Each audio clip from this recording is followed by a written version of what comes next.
இங்க போட்டு நம்ம பேசுறோம்ல. ம். வாங்க, உட்காருங்க, ம். சாப்பிடுங்க. இப்ப அதெல்லாம் இங்கிலீஷ்ல அவங்க இங்கக்கு என்ன செய்வாங்க? கொஞ்சம் நம்மளோட யங்கர சொல்லும்போது அவன்னு சொல்லுவோம். இங்கிலீஷ்ல அது கிடையாது. கிடையாது. அது வாட்டா, வென்னா இதையெல்லாம் டூ இங்கா இதையெல்லாம் போட்டு ஃபார்ம் பண்ணிட்டு அத பேசினா கூட ஒரு சில நேரம் தப்பா போயிடுதுனே. அந்த ஸ்ட்ரக்சர் பிளஸ் வொக்காபுலரி பேசிக் கிராமர் தெரிஞ்சிருக்கணும். நான் நம்ம பசங்கட்டலாம் நெறைய பேசினேன். பேசும்போதெல்லாம் பசங்க என்ன சொன்னாங்க, ஆனா எனக்கு சென்டென்ஸ வந்து மைண்ட்ல நான் ஃபர்ஸ்ட் ஃபார்ம் பண்ணி எங்க டூ வரும், எங்க யூ வரும், அது வாட்டா, வென்னா இதையெல்லாம் டூ இங்கா, டூவா, டஸ்ஸா இதையெல்லாம் போட்டு ஃபார்ம் பண்ணிட்டு அத பேசினா கூட ஒரு சில நேரம் தப்பா போயிடுதுனே. என்னண்ணே செய்றது அப்படின்னு சொல்லி கேட்குறாங்க. நிறைய பேரோட ப்ராப்ளமா இருக்கு.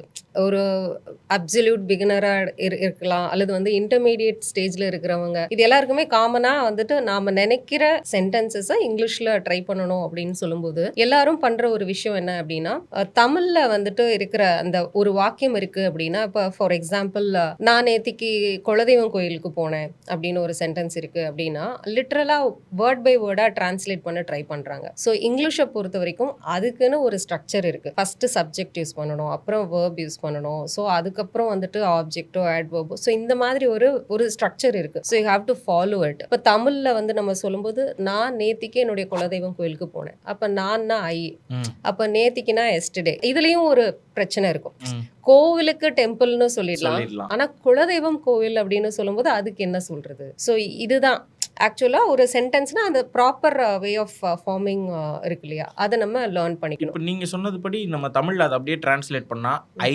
எஸ்டர்டே குலதெய்வம் கோயில் வெண்ட் அப்படின்னு வருது. இப்படிதான் நிறைய பேர் பேச ஐ எஸ்டர்டே குலதெய்வம் கோயில் வெண்ட் அப்படின்லாம் நம்ம பேசுவோம்ல. சில பேர் வெண்ட் கூட சொல்ல மாட்டாங்க, டிட் கோவோ அல்லது வாஸ் வெண்ட், கான் இந்த மாதிரி எல்லாம் யூஸ் பண்ணுவாங்க இல்லையா. வெண்ட் யூஸ் பண்ணாங்கன்னா இட்ஸ் வெல் அண்ட் குட். ஆமா ஆமா. வெண்ட் யூஸ் பண்ணாங்கன்னா ஓகே, ஓரளவுக்கு அவங்களுக்கு வந்துட்டு தெரிஞ்சிருக்கு இது பாஸ்ட் டென்ஸ், இந்த இடத்துல வெண்ட் போடணும் அப்படின்ற வரைக்கும் தெரிஞ்சிருக்கு அப்படின்னு சொல்லலாம். திங்க் இன் இங்கிலீஷ் அப்படின்னு சொல்லுவாங்க. You should not think in Tamil. Okay, you have to think in English அப்படின்னு சொல்லுவாங்க. எப்படி மேம் அது தாய்மொழியில தான மேம் யோசிக்க வரும், அது எப்படி நம்ம இங்கிலீஷ்ல யோசிக்க? இல்ல இப்போ தாய்மொழியில வந்துட்டு நம்ம சொல்லும்போது இப்போ அவன் அப்படின்னு சொன்னா அது கொஞ்சம் நம்மளோட யங்கரை சொல்லும்போது அவன்னு சொல்லுவோம். அவர் அப்படின்னு சொல்லும்போது எல்டரை தான் நம்ம அவர். இந்த மாதிரி வேரியேஷன் இருக்கு. இங்கிலீஷ்ல அது கிடையாது. ஹீனா அவன்னு சொல்றதுக்கும் ஹீ தான், அவர்னு சொல்றதுக்கும் ஹீ தான். ஸோ இந்த மாதிரி வந்துட்டு சின்ன சின்ன நுவான்சஸ் இருக்கு இல்லையா, அதெல்லாம் வந்துட்டு நம்ம சின்ன வயசுல எனக்கு அது தோணும். இப்ப ஹீனாலே என்னை விட எங்கரை தான் நான் சொல்லணும் போல அப்படின்னு தோணும். அப்ப அந்த இங்க போட்டு நம்ம பேசுறோம்ல, வாங்க, உட்காருங்க, சாப்பிடுங்க அப்படின்னு. ஏன்னா இந்த இங்க வந்து பெரியவங்களை தான் நம்ம மீன் பண்ணி சொல்லுவோம். இப்ப அதெல்லாம் இங்கிலீஷ்ல அவங்க இங்கக்கு என்ன செய்வாங்க அப்படின்லாம் நான் சந்தேகம்லாம் எனக்கு சின்ன வயசுல வந்திருக்கு. அதுக்கப்புறம் நம்ம இங்கிலீஷ் பேச பேச தெரியும் போது இல்ல எல்லாருமே ஹீ தான். சரி மேம், இப்ப இந்த நான் நேத்திக்கு குலதெய்வ கோயிலுக்கு போனேன் அப்படியே எங்களுக்கு சப்ஜெக்ட் அது என்னவோ அதை அப்படியே சொல்லிருங்களேன். ஓகே, நான் நேத்திக்கு குலதெய்வம் கோயிலுக்கு போனேன் அப்படின்னு சொல்லும்போது ஃபர்ஸ்ட் வந்துட்டு ஐ வென்ட் டு, எங்கே போனோன்றதை முதல்ல சொல்லணும். பிளேஸ் அட்வர்ப் அப்படின்னு சொல்லுவோம். அதுக்கு அடுத்து தான் டைம் நம்ம யூஸ் பண்ணணும். இப்போ குலதெய்வம் அப்படின்னு சொல்லும்போது ஃபேமிலி டெய்டி டெம்பிள் அப்படின்னு சொல்லலாம். Family deity temple. So I went to my family deity temple yesterday. எஸ்டர்டேவை ஃபர்ஸ்ட் போடக்கூடாது, எஸ்டர்டே வந்துட்டு லாஸ்ட்ல போடணும்.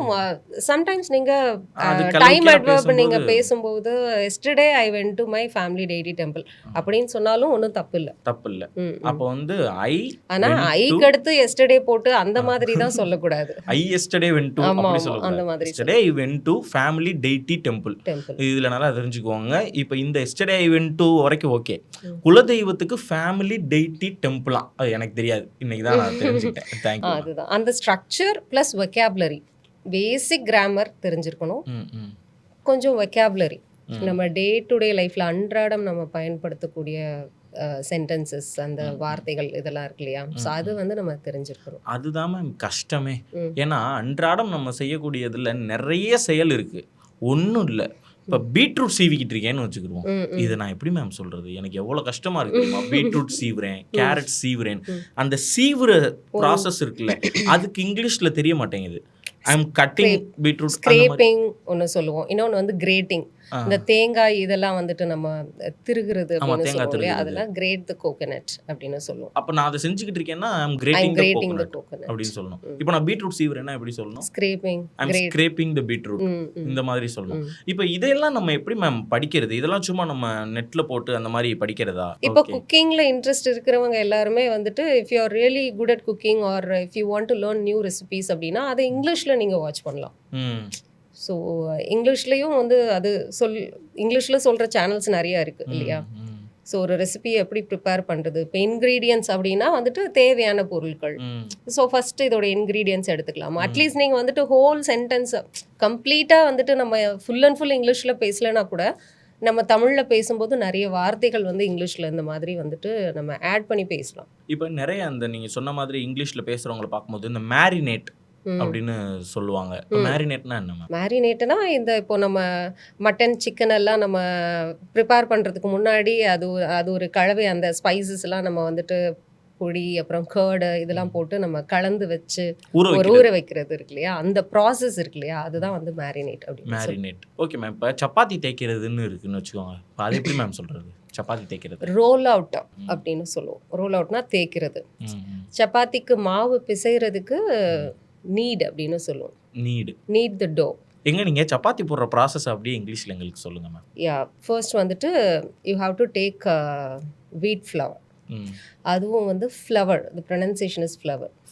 ஃப்ளவர் மில்லுன்னு தானே சொல்லுவாங்க, மாவு அரைக்கும் ஆலை.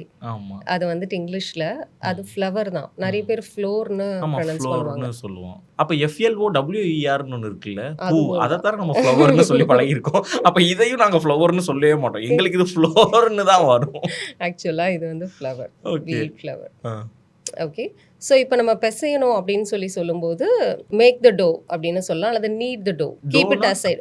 டோனா அந்த பிசைந்த மாவு, knead the flour and keep the dough aside for half an hour. ஒரு அரை மணி நேரம் அதை வந்துட்டு நீங்கள் ஊற வச்சுக்கோங்க. ரோல் அவுட் த டோ அப்படின்னா தேய்க்கிறது. புரட்டி போடுறது அப்படின்னு சொல்லும்போது ஃப்ளிப் அப்படின்னு சொல்லுவோம். ஃப்ளிப் இட் இன் தோசைகளுக்கு பேன். ஆமாம், flip it in the pan. இதுலேயே பாருங்க, சாதாரணமாக சப்பாத்தி போடுறதுலையே சப்பாத்தி ஃப்ளவரா, அது ஃப்ளோர் இல்லை ஃப்ளவர், இது ஃபர்ஸ்ட் பாயிண்ட். அதுக்கப்புறம் அது என்னமா நீடுனா பிசைறது. அந்த பிசைகிற ப்ராசஸ்க்கு நம்ம தண்ணியை ஊற்றி கொஞ்சம் கொஞ்சமாக கோதுமை மாவுல தண்ணியை ஊற்றி பிசைகிற பேர் நீடு. அதுக்கடுத்து தேய்க்கிறதுக்கு பேர் ரோல் அவுட். அதுக்கப்புறம் flip it in the pan அப்படின்னா பேன்ல வச்சு திருப்பி போடுங்க. இதுலேயே 4 வார்த்தை வந்துருச்சு.